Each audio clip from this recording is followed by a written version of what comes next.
She has served as BBT, Brazilian translator for BBT books. So, which is very dear service to Prabhupada. Prabhupada worked so hard to translate books into English, and Mataji has worked hard to translate those books in Brazilian languages. She also served as a pujari and a cook for the deities. She has also served as a teacher in schools in Miami and Bhaktivedanta Manor. And she is also mother of 6 wonderful children and grandmother of 5 children. And we are so honored that she has taken up time to come here. So let us welcome Jayagauri Mataji 3 times.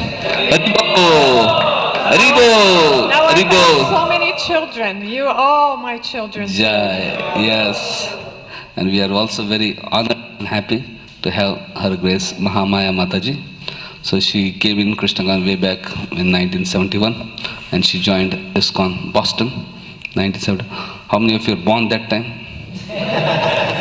So when no one of you was born, so she came in Krishna consciousness and was blessed by Srila Prabhupada, and now for more than 50 years, dedicatedly serving in mission of Srila Prabhupada. She sometimes she has spent time in Mayapur, Vrindavan, sometimes in America. So she has also served in many wonderful ways. She was serving as typesetting Prabhupada books, also deity, making the dress for the deities and cooking and pujari. She is also very instrumental in proofreading Back to Godhead magazine, which is very, very dear to Prabhupada. She has been also compiler of Srila Prabhupada Disciples database and also serving as a pujari. She was married to Gyanagamya Prabhu, whom we know a few years back, left very gloriously in Mayapur. So they were staying in Mayapur. Gyanagamya Prabhu was also serving in SMIS, Sri Mayapur International School. So both of them have stayed many years in Mayapur, sometimes in Vrindavan, sometimes in America. So both of them have come to visit Prabhupada places. So we are very honored that they took us out their valuable time to give their wonderful association to us. So we are Thank very you for having happy us. that you are Thank here. you. And we are very happy that we have opportunity now hear from you. So let us thank them for coming here by loudly chant 3 times.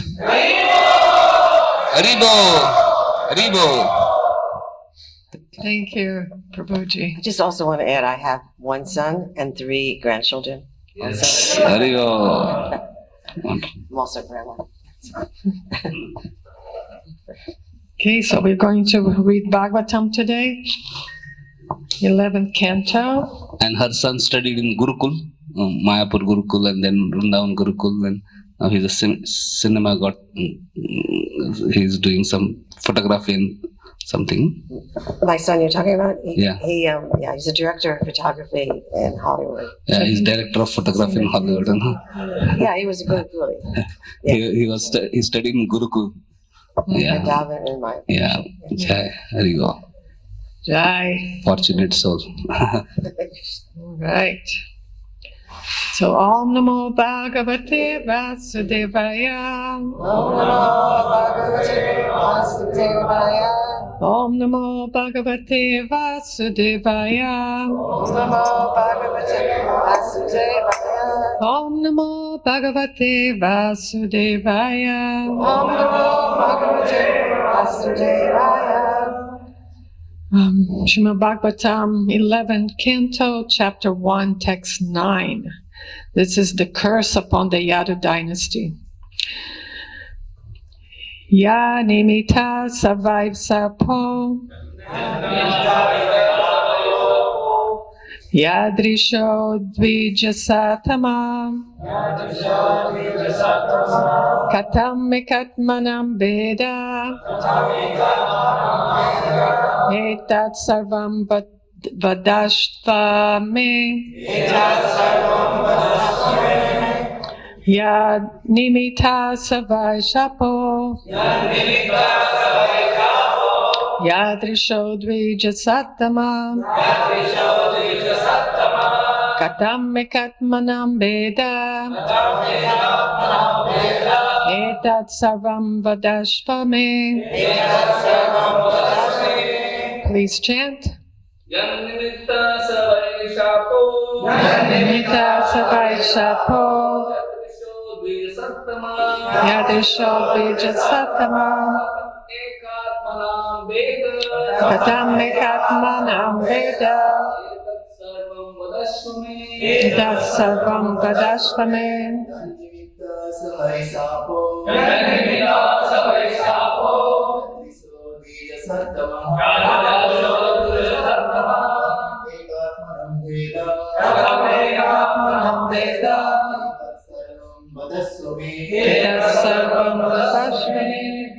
Yannimitta savaishapo. Yannimita savaishapo. Yadrisho dvijasatama. Ekatmanam veda.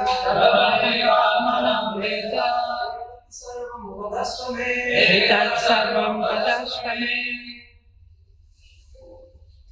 Okay. All right, so word for word. Yat nimitta, arising by what cause? Sa, that. Vai, indeed. Sapaha, curse. Yadrishaha, what kind? Dvija Sattama, all periods of the twice born Brahmanas. Katam, how? Eka Atmanam, are those who share the same soul, Sri Krishna. Vedaha, the disagreement. Etat, this. Sarvam, all. Vadashva, please tell me, to me. Translation. King Parikshit continued inquiring, what was the motive for this curse? What did it consisted of, O peers of the twice born? And how could such a disagreement have arisen among the Yadus, who all share the same goal of life? Please tell me all these things. Let's all repeat, because it's always good to repeat the verse. King Parikshit continued inquiring. What was the motive for this curse? What did it consist of? O peers of the twice born. And how could such a disagreement have arisen among the Yadus, who will all share the same goal of life? Please tell me all these things. It's a short purport by Srila Prabhupada, no, by the BBT. Ekatmanam means that the Yadus all share the same opinion, namely that Krishna, the Supreme Personality of Godhead, was the goal of their life. Therefore, King Parikshit Maharaj could not see any obvious reason for such destructive quarrel among the members of the Yadu dynasty, and he was anxious to know the actual cause. Om Jnana Timirandasa Jananjana Shalakaya Chakshurumilitam Yena Tasmai Shri Gurave Namaha. Jai.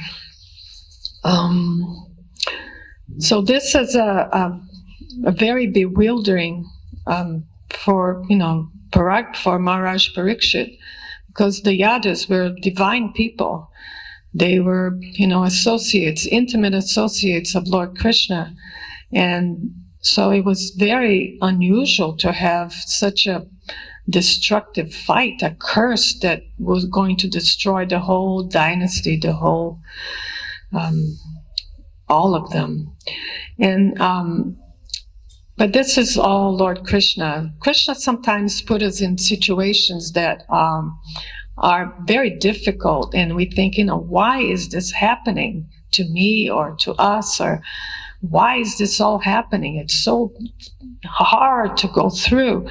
But we never know what the plan of the Lord is. Sometimes we say, you can't see the forest because of the trees. So you can't have that full vision of destiny, what is destined by the will of the Lord. And this was the will of the Lord, to close his pastimes in this planet. So when the curse happened and the iron rod was manifested, they like smashed to pieces, they threw it in the ocean, but no matter what they did, it always came back to them because that was the will of the Lord. And the Lord acts in mystical ways. You never know. So much so that when the Yadus, there were many divisions of the Yadus. There was not just like one little family. There was the Andakas, there were so many different factions of the same dynasty. And they were all like, related. And when they, so for whatever reason, they decided to drink this drink that the name was Myrea. I think that's, if I can remember. And this drink was something that was intoxicated the mind really quick and completely. It completely clouded your reasoning. And that's why, and they were drinking it, plenty of it. They were super drunk, intoxicated. So they couldn't really decide, who was a father, who was a cousin, who was a brother. They were like killing brother and brother, grandfather and grandson. It was a complete devastation of their family because of the curse, because of the will of the Lord. And they were in this frenzy of killing and fighting, and they saw Lord Balaram, and they came for Lord Balaram. They wanted to kill Lord Balaram. You can imagine, you're trying to kill Lord Balaram. And Lord Balaram, he picked up a stalk, a cane, and that cane immediately became a weapon, and he just annihilated many of them. And Lord Balaram, after this whole ghastly scene of the killing and bodies and blood and all that, Lord Balaram just meditated on himself and abandoned this planet. And that's when Lord Krishna, by his will, the hunter was there, and he threw an arrow thinking that Lord Krishna's lotus feet. It said that Krishna had his right foot on his left thigh, and so somehow Vishwanath Chakravarti Thakur, he says that this wasn't, the arrow didn't really pierce the Lord's foot. It was just a mystical scenario. The Lord, when the hunter saw the Lord had all his weapons in physical form beside him. Now imagine, you see Lord Krishna lying down against the tree, and his weapons, his chakra, all his weapons were there in personal form, like these beautiful, gorgeous, effulgent people. And so he was offering obeisances, and he was asking for forgiveness for having done that. And not only, and then the Lord brought an airplane to take this hunter to the spiritual world. So none of this happened for, this is mystic. This is just the will of the Lord, how he wanted to close his pastimes here. And And Daruka came. Daruka, the chariot driver, Krishna, was waiting, was looking for the Lord. So he found the Lord lying there, and he saw also the the effulgent weapons and the chariot. So he came with a chariot, and then Krishna said to Daruka to just go back to Dwarka and tell my parents and your family that just to go to Prabhas with the under the protection of Arjuna. So Arjuna was escorting the Lord's families and his wives, and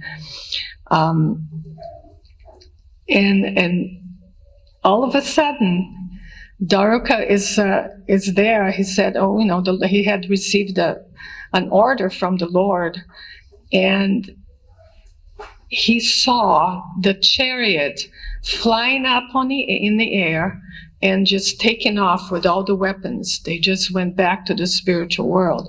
So, these are, Krishna is the creator, he's in everyone's heart.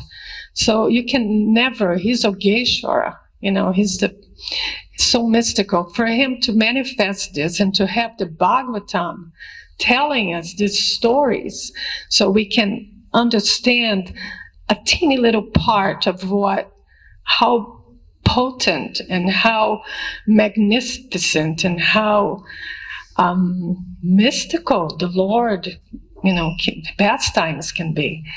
And so this is the curse that happened to the Yadus.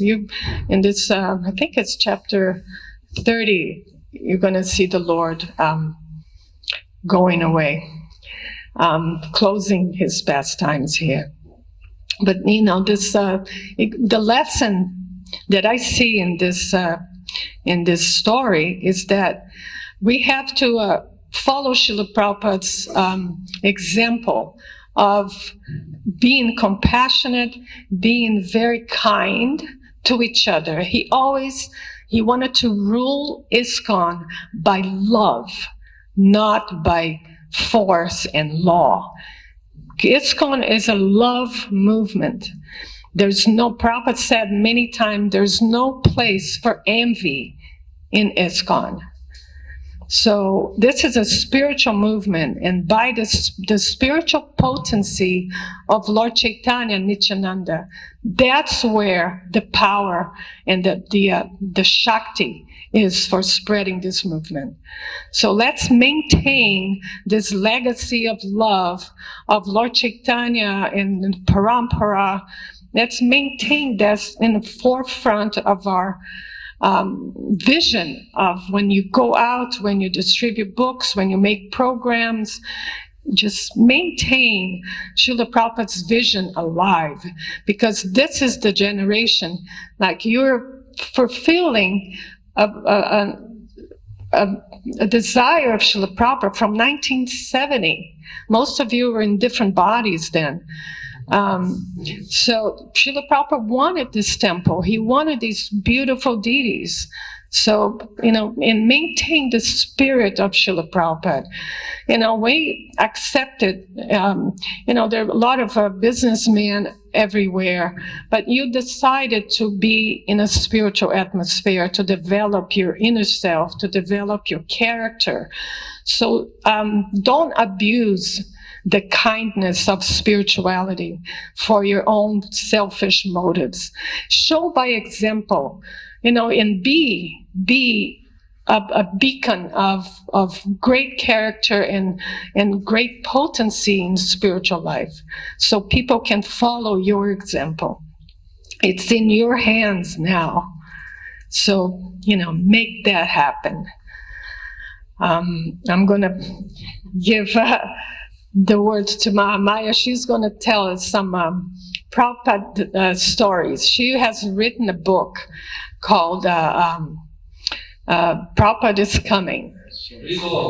And because she was in the temples where Prabhupada was always traveling, and every time Prabhupada was coming, that's where the title of the book came from. Thank you, Jayagauri. Hare Krishna. Can you all hear me? Hare Krishna. I'm so happy to be here. I didn't know, before yesterday, I didn't even know this temple existed. And it's like gorgeous temple and so many nice devotees. And so as Jayagauri was saying, I guess I was in the right place at the right time, you could say. And sort of you could say also I followed Srila Prabhupada around a bit. I wasn't very submissive to the temple authorities in the sense that I would go where I wanted to go. But since we're here in Kolkata, I wanted to share a memory I have of Srila Prabhupada. Well, it really is like what I call my success story, like I did something right. So I came to India for the first time in Gurpurnima of 1975. And by that time, it was like the third big Gurpurnima festival. I mean, they did start probably in 1972 with festivals, but it became an international festival in 73. And then 74, there was maybe 200 devotees from around the world. In 75, there was about 400. And it just kept on growing like that. And so I came to India with the devotees. I mean, we only knew to come in a big group. And I just immediately fell in love with Mayapur. I don't know how else to explain this. But I didn't want to go back to America. And so I ended up staying for like 2.5 years. And this is really the reason why I have so many memories of Prabhupada. I was able to write a book, because if I had stayed in America, we would see Prabhupada when he would come to our temple, which was rare. And it was always in a very public situation, hearing Prabhupada give Srimad Bhagavatam class, maybe seeing him go out for his morning walk or come back from his morning walk. I mean, it wasn't so personal, with seeing Srila Prabhupada. But in India, Prabhupada had a completely different mood. And, when you read the Lilamrita, you realize that he was like the GBC of India. He kept on trying to, he had people being GBC, but ultimately he would fall back on Srila Prabhupada. And instead of like in America, when you have darshan, in America it was for the temple president, maybe, the big men in the movement. Maybe if a woman would go if she was married to the temple president, but it was very restricted. Whereas in Mayapur, he had, all of India, wherever he was in India, he had open darshan every night. Anybody could go who wanted to go. It's a completely different mood. And at first, I actually was avoiding going to the darshans. Our first temple president had this philosophy: it's not our position to gawk at the spiritual master. This word gawk kind of means to stare. And his idea was we should serve. So whenever Prabhupada had his darshans, and I chose not to go, I would do service for him, personal service, like cleaning.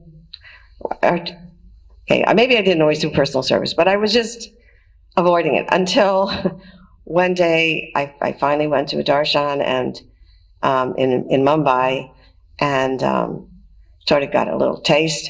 But then when Prabhupada came to Mayapur in 1976, he came in January 1976, and we're starting to plan for the next Gurpurnima festival. One of the things he did was realize that there wasn't enough room. Every year, it was increasing, like how many people came to the festival, where we're going to put everybody. And so they decided to build the long building, which they accomplished in 6 weeks. Has anybody been to the long building? Everybody's been to the long building, right? That is really, really fast. But it just had to be done. Like they needed a place for the devotees to stay. So Let me see. So anyway, Srila Prabhupada, I'm getting easily distracted by so many memories. But so when I was living, so I came to Mayapur in November after being in Delhi, Bombay. So Prabhupada came in January and got this whole action going with building the long building. So Pishima, Prabhupada's sister, she arrived a few days after Prabhupada, and I thought there would be a big competition to be who could be her personal servant. There were 6 Western women, and there was like about 100 devotees in Mayapur. There was nothing outside the front gate. It was super quiet. When a guest came, it was like we rolled out the red carpet, and made prasadam and so on, took care of them. But Mayapur was so quiet, the opposite of what it is today. and so anyway, I thought there'd be a big competition, and no one else wanted to do it. So I got it by default. I got to be Pishima's personal servant. I would take care of her, wash her clothes, bring her prasadam, so many things. So one thing is that she wanted to go to Prabhupada's evening darshan, even though her English vocabulary was water and wash. That was it. That is who Pishima was. She was so clean. And devotees would come and complain to me that, why did she throw so much water on me? She was always spraying people with a little water bottle with a Ganga gel. Yeah, that was one of my duties. Keep her water bottle filled, But mostly it was bead bags. She could see, contamination where other people couldn't see it. But yeah, it's either the bead bag would be soaking wet or your whole, she'd throw it on your head. So anyway, she wanted to go to evening darshan, and so I had a really good excuse to go. And we've all been to Srila Prabhupada's rooms in Mayapur, in the Lotus building. Has anybody not been? Okay, good.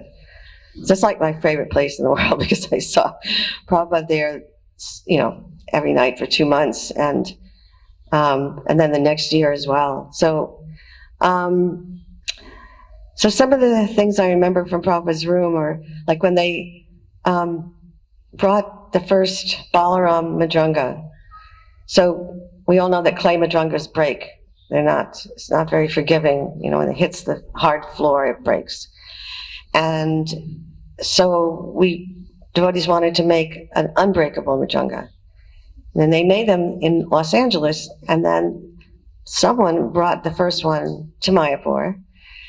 And Sudama Maharaj, who's left his body now, but he was a very dramatic person, and he was the one that came to the Prabhupada's room, to the back veranda, the back door, and he just stood in the doorway and got everyone's attention and held up the Madrunga.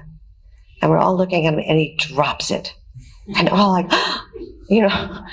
and then he picked it, because we expected it to break, of course it wasn't a nice thing to do the Sri Madrunga, but still, he wanted to make a point, And then he picked it up and showed Srila Prabhupada, look, it didn't break. It's made out of fiberglass. And he handed it to Srila Prabhupada, and Srila Prabhupada just played it a little, and then handed it back and said, Kirtan. And so the rest of that darshan, we just had Kirtan. So that was one I remember. Another time, see, the Bengali devotees didn't speak English. They were mostly Bangladesh refugees and families who were the main population of Mayapur. And so they didn't understand his Bhagavatam class, and so they really didn't get so much association. So one day, many of the Bengali couples came to Srila Prabhupada's room with some gur badam. Like they had made the sugarcane. We were growing sugarcane, and then right in the fields, they had, squeezed the juice out of the sugarcane and boiled it right there in the field and made it into gur. And then they took some of it and mixed it with peanuts, so it was a sweet, and they brought it to Srila Prabhupada. And that was just, I was there. I couldn't understand what Prabhupada was saying, but I could feel that exchange of love between Prabhupada and his disciples. Anyway, I want to tell you about Calcutta, right? Because we're here. And so after a while, I was helping a devotee named Vrindavan Biharini cook the evening offering for the deities. Her husband at that time was Anaka Dundabi, who was an extremely tall pujari for Radha Madhava. Original Radha Madhava, right? Who are about this big, who are on the altar now. They're the smaller deities. They're not Chota Radha Madhava. Just want to point this out, because there is a Chota Radha Madhava who are about 6 inches tall or so, who ride on the elephant when we had elephants. Unfortunately, Mayapur, we don't have elephants anymore. But anyway, so Vrindavan Biharini was cooking the evening offering, which was offered at 8:15 at night, and it was the biggest offering of the day. It was even bigger than Rajbhog. I'm assuming they still have the same schedule. I don't know for sure. And we would cook about 14 or 16 preparations. And it was a little difficult. Coal stoves, which some of the devotees had lit up for us and got going a few hours earlier. We also had a pump up gas stove or kerosene stove, which is very difficult to work with. And then we had a gobar gas fire. We had these 2 huge vats where they put the cow dung, and it produced a little flame. But it was a good flame, steady. It would make sweet rice for next day's Mangal Arati.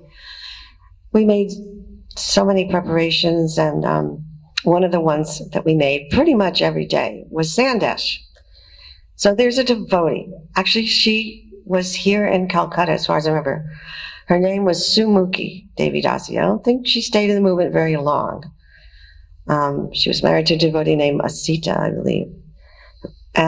But we called her the Sandesh Acharya, because she was able to scientifically teach other people how to make sandesh. And so Vrindavan Biharini had learned the art, and then she taught me. And it was just very specific. And but it did not involve using any mechanical means, which I think nowadays people just throw the curd in a food processor or blender. But we never did. We would take just the amount of size of one sweet ball, and with our fingers and palms of our hands, we would spread it over the marble countertop so you couldn't even see it.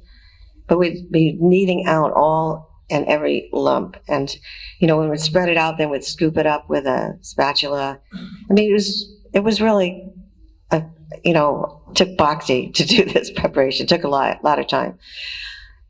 So usually when Prabhupada was in Mayapur, we would save that maha. We would save other things too. We made nimkis. We would save them because would save them for guests when they would show up. But the sandesh, we would save for Srila Prabhupada. And when he would get up so early in the morning to do his translating, he did like to have a little snack when he would get hungry. And so his preferred snack was sandesh. So as we made the sandesh every day. So when Prabhupada was leaving Mayapur in 1977, that was the year that Srila Prabhupada was very sick. And he normally, when the Gorpurnim festival's over, he normally would go to Vrindavan for that part of the festival, but he was too sick, and so he stayed in Mayapur. However, there was a Pandal program that was planned in Bombay, and as soon as Prabhupada became aware of it, he wanted to go. And the devotees who were taking care of him were like, "But you're too sick, Srila Prabhupada, you really shouldn't travel." He wanted to go. His preaching was his life, and he just decided to go. So, and when he was leaving Mayapur, he made sure that, because again in 77 I was Pishima's servant, because she would, Prabhupada would come to Mayapur, she would come, and I remember him actually asking me if arrangements had been made for her to go back to Calcutta, to her family's home. And, yeah, I took her back to her home. She had, I believe they were Prabhupada's childhood deities, but the small deities that are on the altar at 3 Albert Road were Pishima's personal deities. And is it true? That was Prabhupada's childhood deities. Does anybody know if that's correct? No one knows. Some history, you said? Okay. Anyway, the deities are on the altar. Yeah. They're not on the altar in Calcutta? There were small Radha Krishna deities. Okay. Hopefully they were Pishimas. Anyway. So I was staying in the Calcutta temple. There really wasn't a room for women, but Narayani Devi Dasi and her husband at that time, Purna Pragna Prabhu, they were the head pujaris. So she had a room in the temple, and so I stayed there. And I thought, I'm going to make Srila Prabhupada some sandesh. So, for him to eat in the morning when he's translating. So I go in, somebody got me some milk, I made the curd, I pressed it, went through the whole procedure of making the sandesh. And I left them in the deity kitchen because I didn't have a person to give them to. And a few hours later, I go back to the deity kitchen, and they were gone. I was shocked. I couldn't believe it that somebody took it wasn't offered, But anyway, it was gone. And at that time, a devotee was in the kitchen starting to cook the evening offering for the deities. Her name was Sumana Devi Dasi. She was a very long time devotee in Calcutta. Does any of you remember her? No? Anyway, she's gone back to Godhead, but she was making the evening offering, and she had made curd to offer with the evening offering, and in one of the preparations. So she begged me to make the sandesh. When she understood what had happened, she begged me to take the curd that she had made, because there wasn't really enough time to do everything. I was, wasn't able to do everything from scratch, but she insisted I take the curd and make the sandesh. So she convinced me, and I did that. And that time, I gave it to Nava Yogendra Das Brahmachari at the time. Now he's sannyasi. And he was in Prabhupada's entourage. So he was a devotee who, what I remember is that he had been serving Prabhupada in Vrindavan, and we used to spy on Srila Prabhupada on his open veranda, because in the guest house you could see out the window and see Prabhupada. They were making announcements, don't spy on Srila Prabhupada, but he's all attractive. How are we not going to spy? We wanted to see Prabhupada. Anyway, we could see every time he would come in Prabhupada's presence, he would offer obeisances, and every time he left, again offer obeisances. I mean, this is what you're supposed to do, but I can just tell you other people didn't always do that. So he was, to me, he was outstanding in that regard. But he also never talked to women. But yet, the next morning after I made that sandesh, he came right up to me before Mangalarti in the temple and said, Srila Prabhupada liked your sandesh. So this is my success story. Well, not all of my stories are success stories. I did a lot of, blunders, some big blunders. But anyway, okay, I just want to go back and explain my name, because are the deities going to open now? Till what time? Till 9 o'clock. Okay. Okay, I'll leave time for questions. I just want to explain my name. Okay, sure. So when we were new devotees, Maya, staying out of Maya was a big thing. Like, that we would talk about it. Like, keep engaged in service so you don't fall into Maya. So Maya was like, we really wanted to be Krishna conscious and not fall into Maya. So in the Brahmachari ashram in New York, we were all waiting for Srila Prabhupada to come back to America so we could get initiated. And the word was, a question we all asked each other, what do you think Srila Prabhupada is going to name you? So the standard line was, oh, Prabhupada's going to name me Maya because I'm always in Maya. So this to me was like, Jai, Shishikoni Thai Ki Jai. So I myself didn't buy into this, what I call humble pie explanation. You know, I was very puffed up thinking I was never in Maya. You know. Okay, so I changed temples. I was in Washington, D.C. when Prabhupada came to America, and there were 6 of us in the temple who were going to get initiated, but the temple president's wife wasn't able to travel because she had just had a baby.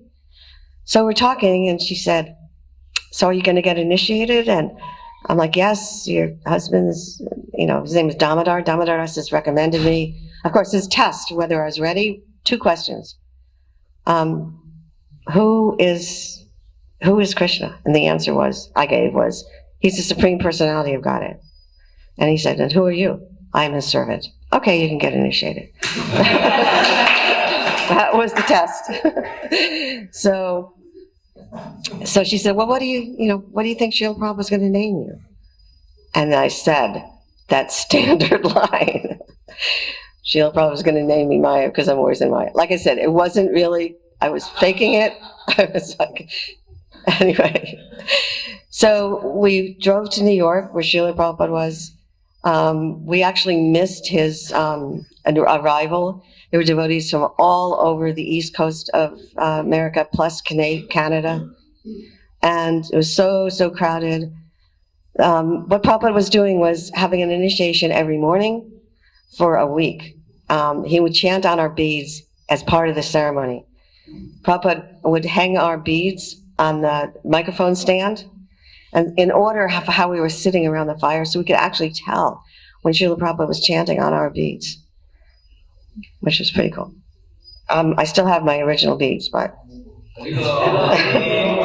this is what they look like. They were not Tulsi until Prabhupada chanted on them. They were walnut, actually. But anyway, so yeah, that initiation, many of you know Pancharatna Prabhu. He lives in Mayapur most of the time. So he was initiated, and then there was 3 devotees, Dasarath, Saptarath, and Astarath. And so they all had like numbers at the beginning of their name, right? But the Raths, Prabhupada even with Dasarath, he didn't even say he was Lord Ramachandra's father. He just said, one who drives a chariot in 10 directions. And the other is saying one who drives a chariot in 8 directions, one who drives a chariot in 7 directions, like that. Yeah. So basically, Prabhupada, when he gave the names, he was just giving the definition of the names. But when I came in front of Srila Prabhupada, I could hear his servant say my name first. So I was already like shocked, you know. But nobody else could hear the servant. He wasn't on the microphone. So when Prabhupada said my name, there was a shocked silence throughout the temple. And then Prabhupada started laughing. And everybody laughed, you know. And then he said, I don't know, I can't remember the exact word. He goes, illusory energy, Mahamaya, illusory energy. Just like there are phases of Radharani, just like there are phases of the moon, Mahamaya is a phase of Radharani. For one who does not want to serve Krishna, the illusory energy is there. That was what he said. So I got the name I asked for, right? Next day, he initiated a devotee named Yogamaya. Yeah. Yeah. Okay. So, questions or comments on whatever Jayagauri class and my memories. Any questions, clarifications, comments? Don't all raise your hands at once. Anything that you're curious about. Okay. Can you please tell how you came to India? Because from America to come to India, about how you came to Krishna and what inspired you to come to India. Oh, wow. I really, really wanted to come to the 1974 Gorpani Festival. I don't know. I wanted to meet Srila Prabhupada's family. That was one thing. Srila Prabhupada, to me, was such an extraordinary person. Okay, I should have probably explained, like, the first time I saw Srila Prabhupada, because I had this idea that the person who wrote Bhagavad Gita, like, how could that person be on this planet? It was just my favorite book, still is my favorite book, and it just seemed that a living person couldn't have written this. How is it possible? But yet I was surrounded by devotees who already knew Prabhupada, already initiated, and so I had this doubt until I saw Srila Prabhupada personally, and then it was like seeing an old friend who I hadn't seen in such a long time.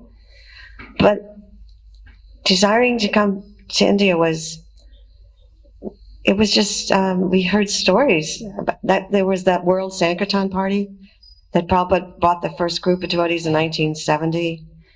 And I don't know, somehow we saw pictures. Remember, especially in Surat, like the devotees were just covered in garlands and chandan all over their foreheads. And looking very blissful. Yeah. They were all like effulgent in their expressions. Yeah. And so, anyway, it's amazing that I got to not only meet Pishima, but one time Prabhupada's daughter, I think her name was Sulakshman, she came to see Srila Prabhupada with her kids, Prabhupada's grandchildren, but it wasn't like really fulfilling. It wasn't that I had to see Srila Prabhupada's family. He was just such an amazing personality. I mean, we're all here because of Srila Prabhupada. And this movement will go on because of all of you. You're going to preach and share Krishna consciousness with so many people, and it just will spread and spread. I mean, it's spreading like wildfire in India. Maybe I'm not hearing the most glorious things about America. We're kind of moving away from the temples, but we're forming congregations. We both live in Alachua, Florida. Have any of you ever heard of that temple? You have heard of it. Okay, it's the largest temple in North America. Some people throw around the figure of 2,000 devotees, but it's somewhere between 1,500 and 2,000 devotees live within like a 5-mile or so radius. But when you say largest temple, it's not a physical temple. It's the community. It's the families around the temple. Yeah. Yeah. Yeah, hardly anybody actually lives on the temple property, which is a farm. We don't even have as many cows as you do here. But it is a farm community, but we're all city people, so there's not a lot of farming going on. It's mostly, we have communities of first generation Prabhupada disciples. We have 200 living in that community, 202 to be exact. And then we have our children and then our grandchildren. And mostly they're very enthusiastic devotees. Yeah, and then a lot of the second generation are leading our programs. So anyway, where was I going with There's this? another question. Okay. Somebody had their hand. You came to Krishna consciousness, and when was your first time to India? Okay, I'll let you know my little story. I was a macrobiotic diet, just like brown rice, tofu, and greens, and everything very simple. And so I used to eat at this macrobiotic restaurant, and it was summertime for my college. I was in college. And so a traveler came to the restaurant, and we were talking and was saying how, there were some people in this other city that they were like chanting mantras in the street with instruments, and this person was a flute player, and So then that, let me play the flute with them. It was really groovy, kind of a really nice atmosphere, very enlivening. So I said, okay, let's go meet them. So we got on a bus the same day, traveling overnight, and I arrived at the temple in the morning. It was around breakfast time, so probably around 8:30, 9, in São Paulo, Brazil. And so when I first got to the gate, the path to the house was going down. So when the devotees, there was ladies sitting on a porch, and the man was sitting on a garden eating prasad. And so everybody started getting up and paying obeisances to me. And I think it was because I had a long dress and I had some beads on my head, They thought I was a devotee from another temple. And so there was this one lady there.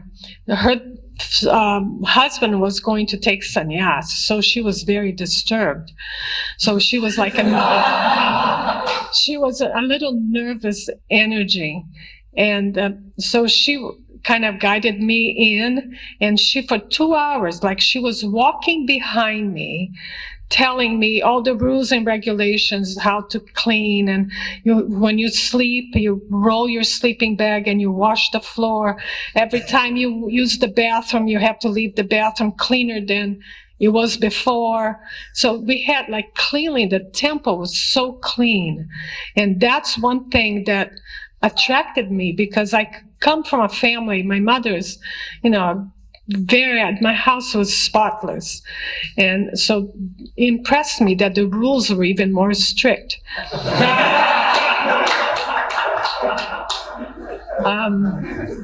So she was telling me all these things, and also she gave me a sari to wear and put on tilak, and she gave me a book. She gave me the Sri Upanishad. I had been searching for, a guru, really. I was looking for a spiritual master. And since I was 14, I had this intense desire for finding my spiritual master, somebody that will guide me through. And so when I was reading even the first purport of Sri Upanishad, Srila Prabhupada was answering all my questions. And so immediately I said, I found my spiritual master. And so after 2 hours, I was a devotee in the temple. I never went back home.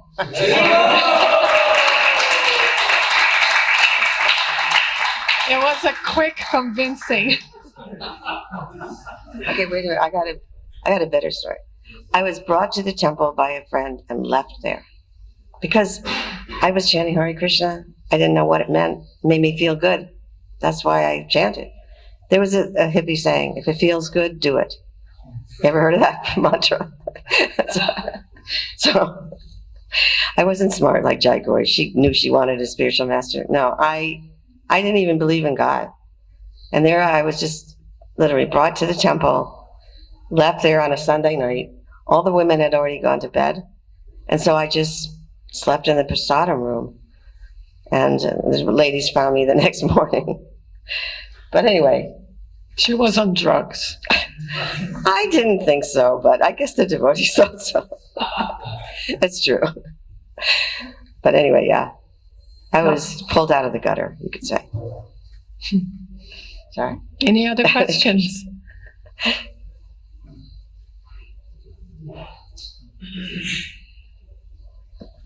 Hare Krishna. I just wanted to it's like around 50 years now since the time we have joined the movement, and our movement has gone through different stages. Many problems came in. Many devotees left the movement, but still you continued. So, what all things you kept in your life the highest priority, so that even if there is so much disturbance in the movement, still you continued. So what kept both of you going on till last 50 years, in spite of having so many obstacles within the What kept us enthused to keep on going forward with our practice of bhakti yoga? It takes a lot of determination, and you have to be really convinced that this is what you want in life. And for me, what kept me going and always gave me a jolt of enthusiasm and determination was when I received my second initiation in Vrindavan. I was sitting right beside Srila Prabhupada. And so he was here, and I was sitting on the floor. He was sitting on his asana, by his desk. And I was holding a paper. So his hand was here. So he was pointing to each of the mantra and asking me to repeat. But while this was happening, I was feeling Prabhupada's energy. I was inside his aura, his energy. And it was so calming, and it was so bright. I never felt that with anybody in my life.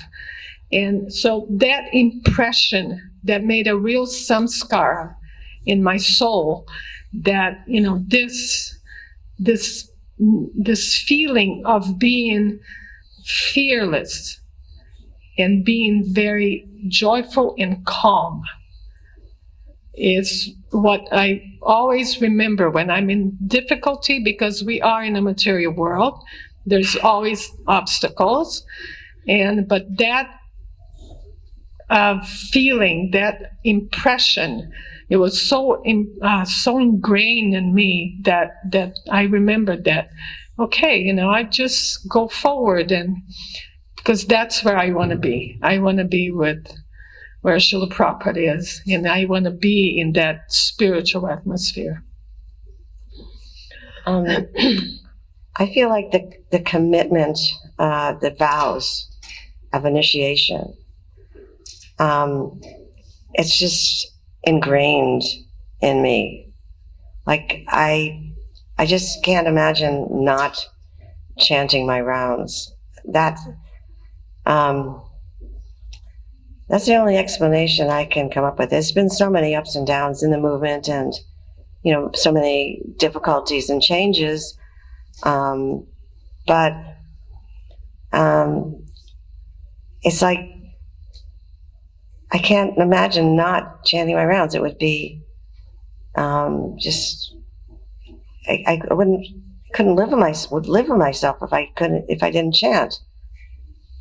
And I know people may take their vows not as seriously, but I would suggest that it really is a commitment from the soul. And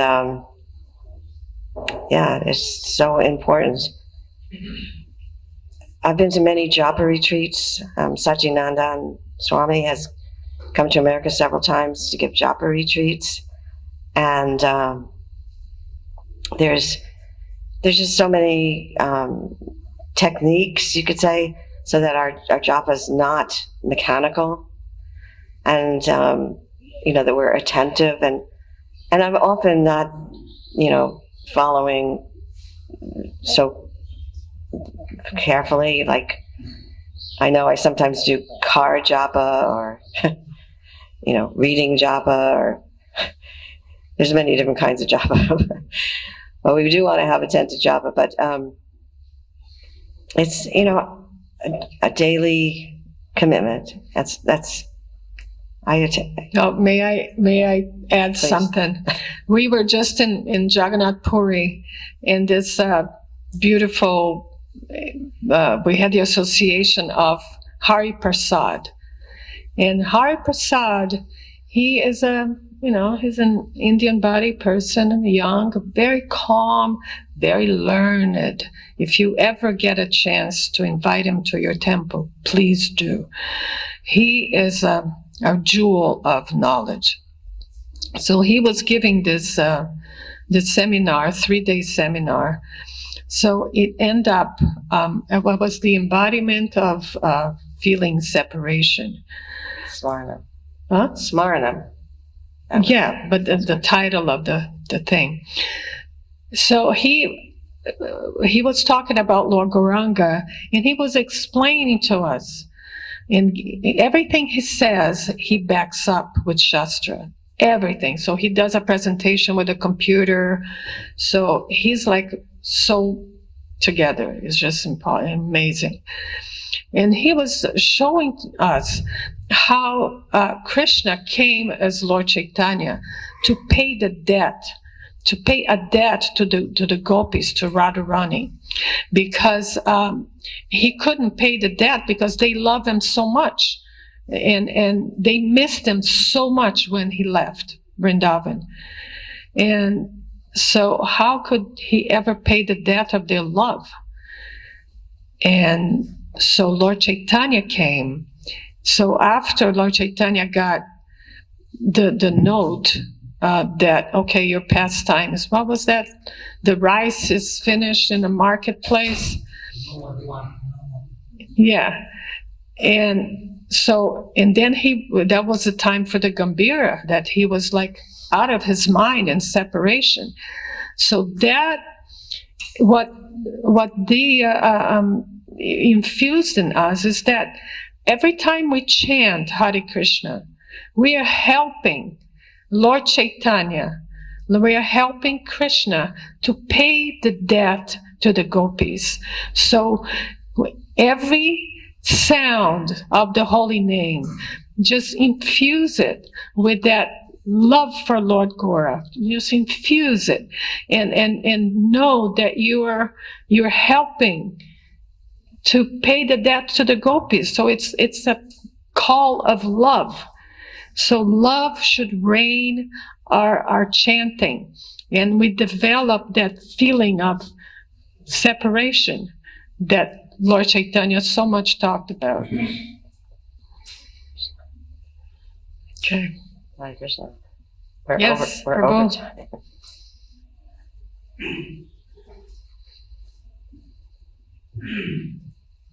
Hare Krishna Mataji. Thank you very much for speaking so nicely about the disappearance of Krishna, Yadu dynasty, and so many pastimes of Prabhupada. Just wanted to know, because Srila Prabhupada, when he disappeared from the planet, how did you face that? Being a part of Prabhupada entourage, how did you face that moment? Well, we're his sons and daughters, so it's losing. We all felt the loss together, so we had each other, and we were all suffering together. It wasn't like when we lose our material mother or father, then only we are suffering. But we were. It was a family atmosphere in the movement, and so it was.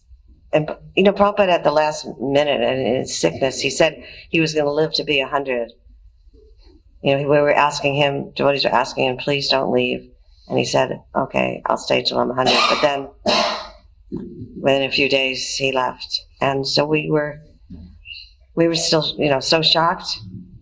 And I think it was just, the fact that we were all suffering together that kept us going. My experience was, so when we got the news of Srila Prabhupada leaving, we were in a temple, we were busy preaching. We had this preaching center in a city in Brazil called Belo Horizonte.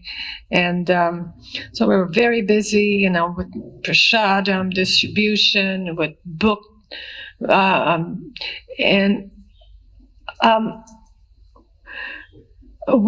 what I felt was that now Prabhupada is with us all the time. There's, Prabhupada's never far, and he was never far. But then when he passed away, it was just like, now he's with me all the time. There's no separation. There's no that thinking that he's somewhere else. So it just intensified for me. It intensified my connection with him. That's how we perceived, that the whole temple was very much engaged in with the mood of serving this movement to spread the holy name. So we were, even more determined to do that. Thank you for your question. That's a very nice meditation. Anybody else want to know anything? Yes, sir. Hare Krishna Mataji. Thank you for your wonderful association. So we are in the grand generation of Srila Prabhupada disciples. So both of you are served so nicely since more than 50 years. So please tell something so that our new generation will continue our Prabhupada legacy, and our enthusiasm will continue to spread the Prabhupada mission. Well, you have my blessings that all of you are going to make a difference in the world, that you're going to go out and you're going to, with your determination and your high character, imbibing this Krishna consciousness movement, this mood of Srila Prabhupada, to give, to be loving, to be honest, to be, good character. Imagine like the highest spiritual person that you can be, and be that person and show others that is possible. You have my blessings. Ditto for me. She's way more articulate than I am. Hare Krishna. So everything she said, I also said. Hare Krishna. Hare Krishna. Anybody else? We're way over time. I'll give you one, give you two, one more. Hare Krishna. Hare Krishna Mataji. Mataji, my question is regarding Prabhupada books and translations, because you worked in BBT. So I just wanted to know that, like, the original speech of Srila Prabhupada, which was used to transcribe, is it still available? Or speak to the microphone, please. Okay, so I'm saying that the original audio which was used to transcribe Srila Prabhupada books, is it still there? So that was my question. Do you understand? Yeah, Jayagauri was translating from English into Portuguese. Mm-hmm. I actually worked with a BBT as a composer, which meant typing. Yeah, it was typesetting basically. So I know about the original tapes. Prabhupada would re-record over them, and some of the devotees, I think it was Gargamuni, who was the treasurer and was trying to save money by reusing the tapes, and it's now very much regretted that we don't have them. Yeah, because Prabhupada would transcribe, would translate, would give his purports on cassette tapes. We all remember cassette tapes? Yeah. Okay, and then they'd send them, someone would transcribe, and then, they'd be edited and so on. So when they finished transcribing, they'd send the tape back to Prabhupada, and he would re-record over it. Mm. Yeah, I think there's some tapes, like reading Krishna book, maybe. There's some tapes, but not much. Oh yeah, more there than are that. some. Yeah, there are some. Yeah, original ones. I know it's a controversy about Prabhupada's original books and all that, and I just want to say that I typeset the last 3 chapters of Bhagavad Gita, and so I feel like any mistakes that I made in typesetting, I definitely want corrected. I don't think. Anyway, there's a fine line between, just correcting typos and Yeah, changing Prabhupada's it's, words. we don't want to go into that. Right. It is a controversy. I would say that it's not important because Oh, both the original books and the edited books are making devotees. So I think that's the important part of it. I'm going to just tell you about my little story, because I did the editing of Bhagavad Gita in Portuguese, and my editing was to bring Srila Prabhupada's mood, the way he speaks, into the text that was already translated. And that was a real joy, because I had to really concentrate on how Srila Prabhupada expresses himself. So that's how I did my translation and my editing. It was very joyful, because it was just imbibing Srila Prabhupada's mood in a different language. So it was very interesting. Okay, I just want to say one more thing about editing. So to me, it comes down to whose editing do you like better, Hayagriva or Jayadvaita Swami? Because if you ever saw the original books, the 3 volumes of first Canto, Srimad Bhagavatam, they were very rough English. It was very difficult for us to read them. And so devotees had to edit Prabhupada's book. So yeah, every editing, why Srila Prabhupada was on the planet is okay, but you should change it after. It's something that it's a discussion. Yeah. As far as I'm concerned, Prabhupada approved. Anyway, Hare Krishna. Any other question?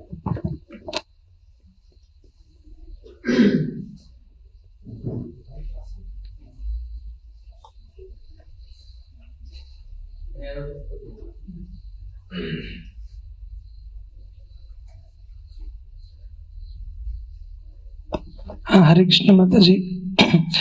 So, did you ever feel that your family came in the path of Krishna consciousness as slackening your dedication to Prabhupada's mission, or it was always encouraging? How did you consider your family helping you in Krishna consciousness? How do I consider how my family helps me in Krishna consciousness? Does Did they? it mean your kids? You mean my children and grandchildren? Yes, Mataji.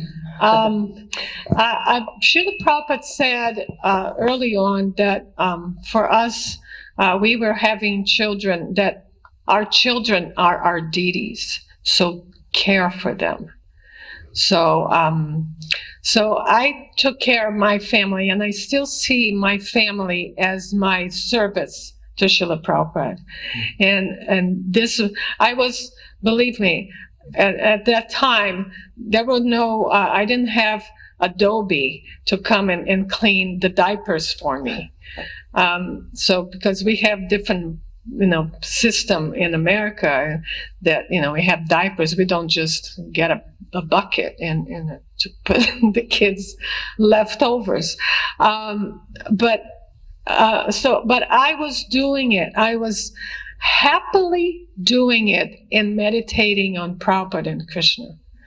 My consciousness never lowered or thought that, this is drudgery work. No, it was just part of the service that I had to do, and I did it joyfully, and I did it with my consciousness towards Krishna, towards Prabhupada.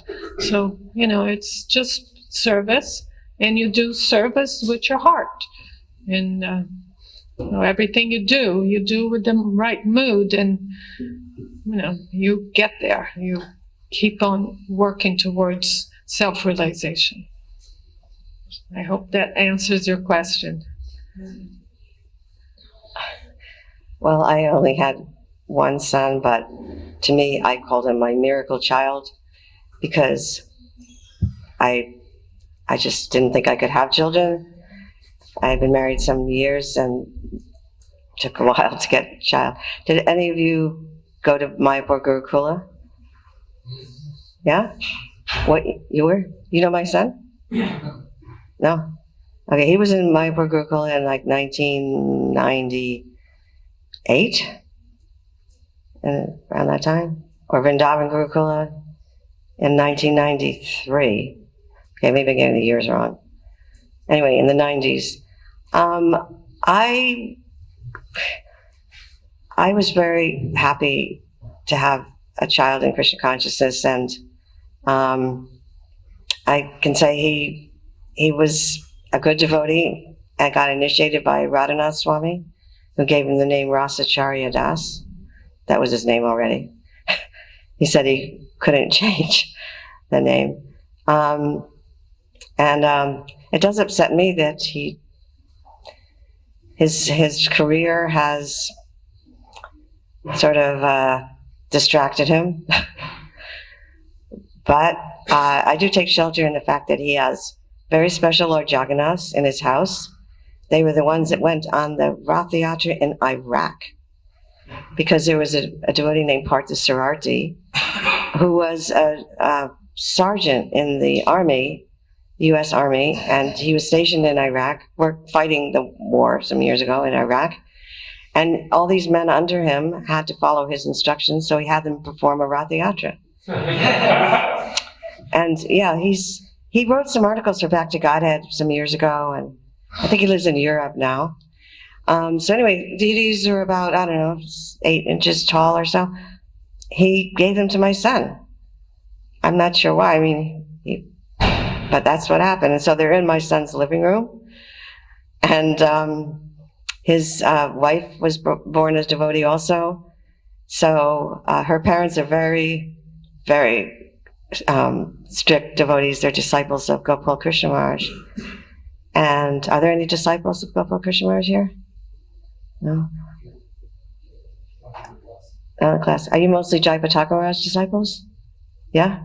Any Radhanath Swami disciples? Radhanath Swami? We were just at the GEV for the Govardhan Eco Village for a month of December. And Radhanath Swami, he impressed me so much. I had, for the first 3 days, my jaw had dropped for everything I saw, and I couldn't bring it up because it was so amazing. The quality of his disciples is astounding. What he's making there, the quality of service to the community, to the people that come, and his what he made there, like the forest of Vrindavan, and he built a Madana Mohan temple, a replica of Vrindavan. And the deities are so beautiful. There is Gauranga, there is the Radha, Vrindavan Bihari, and Maharaj takes care of every detail. Like the Pujari, one of the ladies that Pujari, she was saying that the way that they put the decoration on Radharani's hair, and the way that they put the garlands and the necklace, everything is set up by Maharaj. So it always looks pristine and always look very, so the quality, and as I was very impressed. Jai. Can I say something about Jayapataka Maharaj?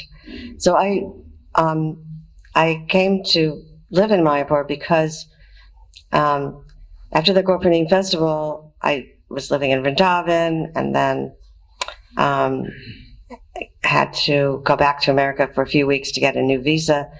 Came back, and Gopal Krishna Maharaj wanted me, he wasn't Maharaj then, but he wanted me to be his secretary. He was in Mumbai.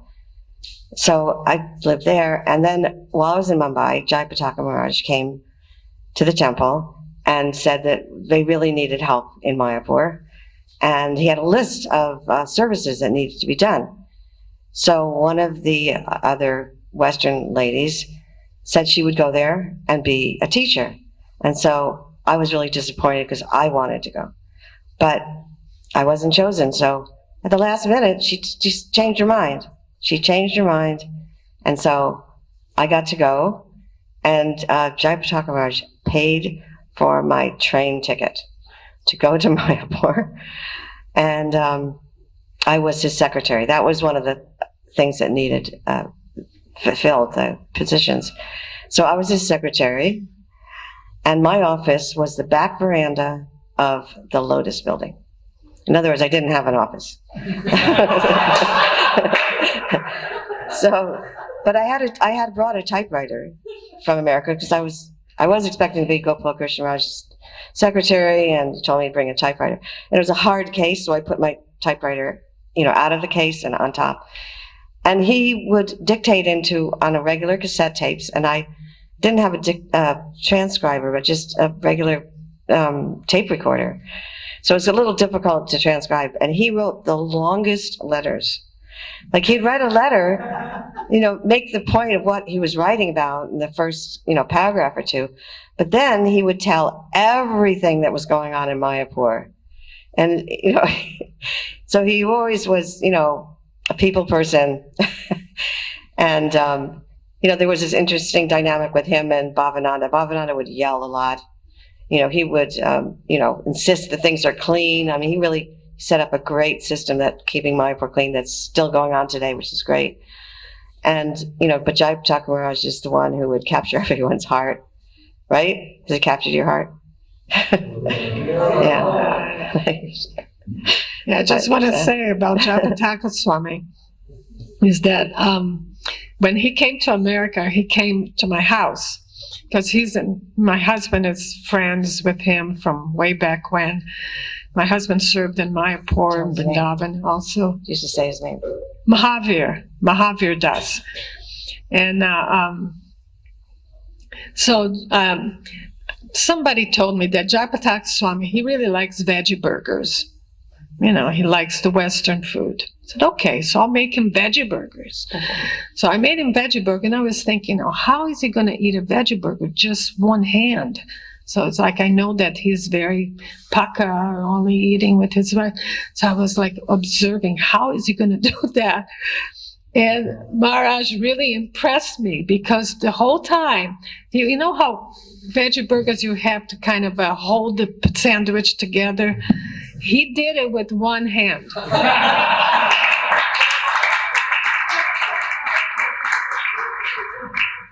Yeah, it was. Jayapataka Swami ki jai. We're really over time.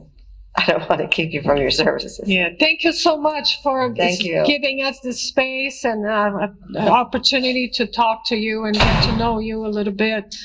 I appreciate it. Thank you, Charya Ratna, and thank you, Subhananda.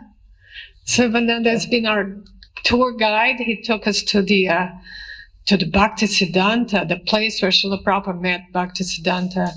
It was like mind-blowing. You've all probably been there. It's just like a yeah. But thank you so much. Hare Krishna. We are extremely grateful to you for sharing such nectar. Thank you for visiting us and giving us a wonderful session. So we look forward for your session in near future again. So let us thank both the Matajis for their wonderful session by loudly chanting 3 times. Haribo! Haribo! Thank you very much. Thank you.